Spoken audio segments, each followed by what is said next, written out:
ทุกดอกใหญ่เลยเสียดายเนาะมือออกไปตะวันเนี่ยพอดีขักเลยเนาะกัดไปเมื่อวานมาซื้อเนี้ยแต่ดอกงามๆเขาเห็นเมื่อวาน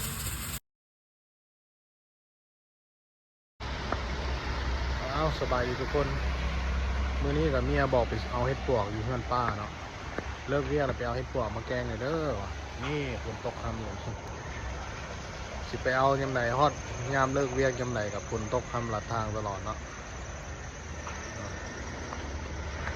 โอ้จะเป็นได้แข่งแล้ววันนี้เลิกแล้วเป็นค่ำแล้วแต่พอหยุดแล้วเนาะ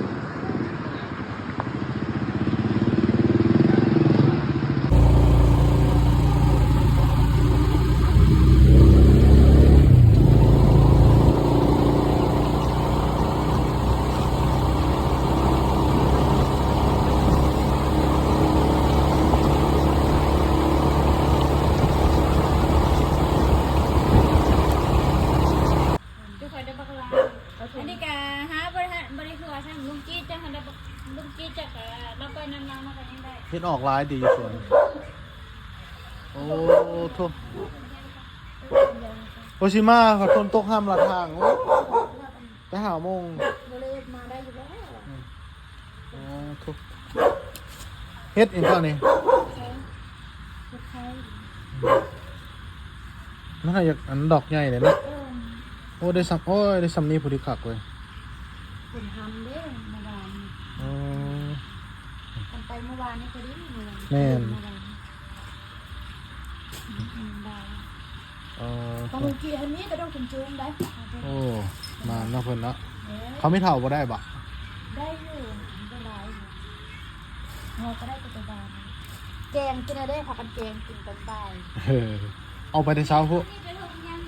อ๋อทุกคนยังคนค่ำละเช้าคนคนโดดเล่นตลอด24 ชั่วโมงไปเมื่อขอบใจขอบใจพออยู่ละขอบใจขอบใจ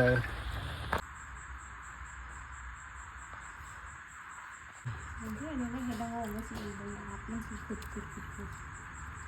แล้วก็งานตัว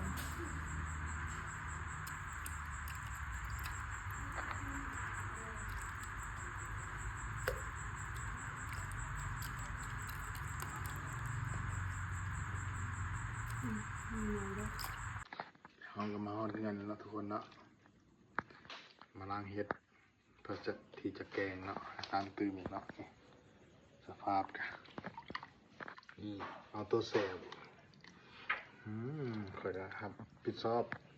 เข้าตัวแสบนี่แม่เพิ่นก็ปิดซอบตัวในเรื่องการแต่งอยู่แต่งกินเนาะเสียดายเลยเนาะได้แต่ว่านี่ก็คือสิคักอยู่เนาะบอกพวกเขาดูกันไหม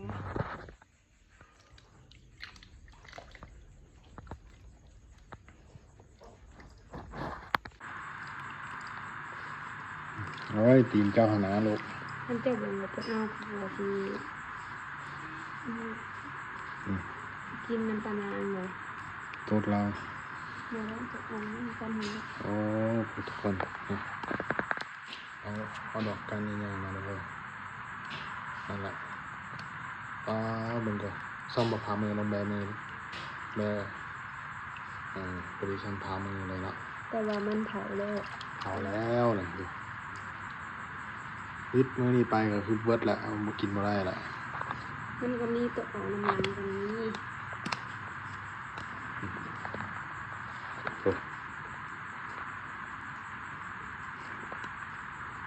กินเลยกินแรงแต่บางงานชิ้นงานแหม่เพิ่นกับค่าลูกน้อยแล้ว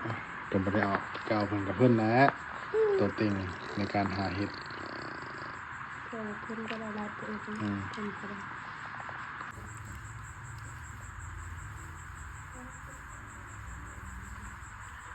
ตัวเชลตัวแก๊สมาครับ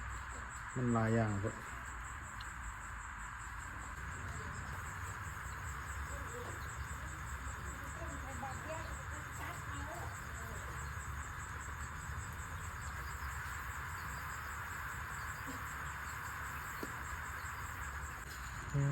อยู่ที่บางที่ก็มีเฮ็ดคือกันเนาะ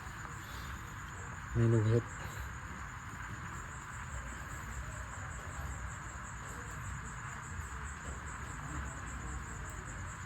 เฮ็ดละโงกบ่เนี่ย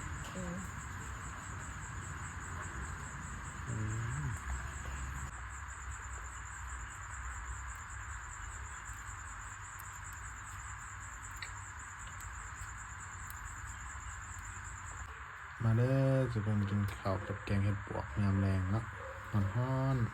ๆแล้วก็มีทอดไข่เนาะนี่สภาพสมเฮาสร้างพ่อแม่ลูกนี่ของกินแกงเห็ดปวกเนาะ